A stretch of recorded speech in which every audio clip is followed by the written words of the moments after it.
Gaming throughout the years has become an industry that has only grown.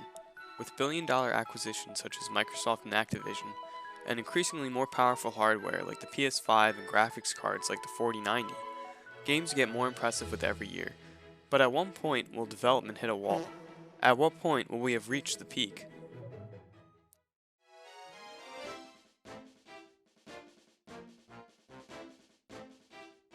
The first home console to hit the shelves was known as the Odyssey in 1972, developed by Ralph Baer, who is sometimes referred to as the father of video games. While the Odyssey was somewhat of a failure at the time, it was still the first move in the industry. The industry struggled for many years with a number of failed consoles and games. It wasn't until 1985, when Nintendo released the NES, did the market start to recover. What made the NES better than its predecessors was its innovative 8-bit graphics, colors, and sounds. The NES also had a number of widely successful games such as Super Mario Bros., The Legend of Zelda, and Metroid.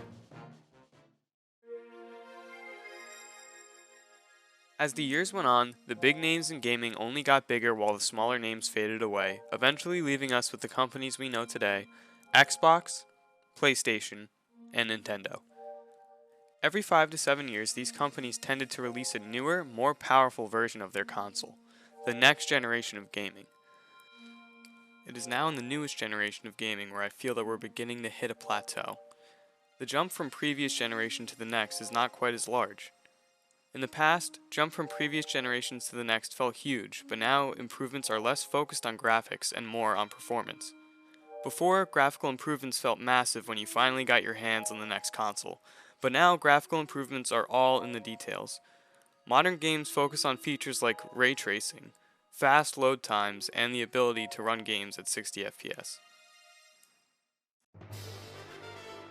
Moore's Law is a theory developed by Gordon Moore, founder of Intel, in 1965. What Gordon Moore theorized was the number of transistors on microchips would double every year, while the chips themselves will only become cheaper. People are becoming increasingly worried that Moore's Law is coming to an end soon.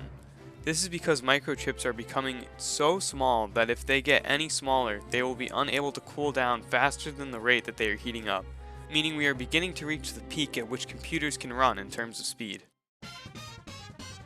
While hardware may soon reach its peak performance, that's only half of it. The other half, and arguably most important, is the actual development of video games. For those who aren't aware, the video game development industry has become increasingly toxic, with unrealistic expectations being put on these developers.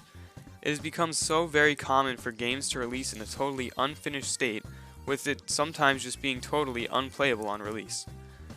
This is because of companies rushing to release these games as quickly as they can, often pushing developers past their limits.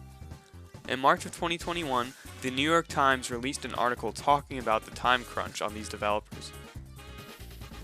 According to a 2019 survey from the International Game Developers Association, 40% of game developers reported working crunch at least one time over the course of the previous year. For the majority of these developers, crunch wasn't just a few extra hours or a long weekend, but at least 20 extra hours on top of their standard 40-hour work week, and just 8% said they received extra pay for those hours.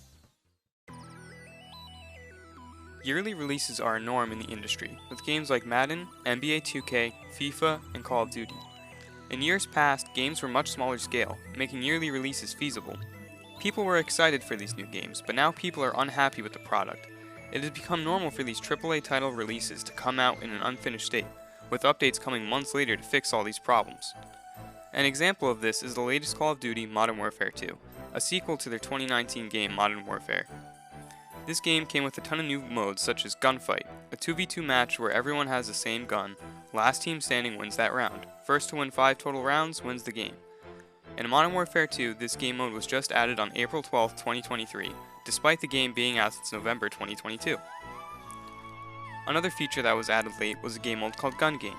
In Gun Game, everyone has the same set of weapons. When you kill someone with a gun, you move on to the next. First person to kill someone with all their guns wins. This has been a staple game mode in Call of Duty, present in every single game since Call of Duty Black Ops, a game that was released in 2010. This feature was added to Modern Warfare 2 in February 2023. It is missing features like these that show that yearly releases are no longer feasible.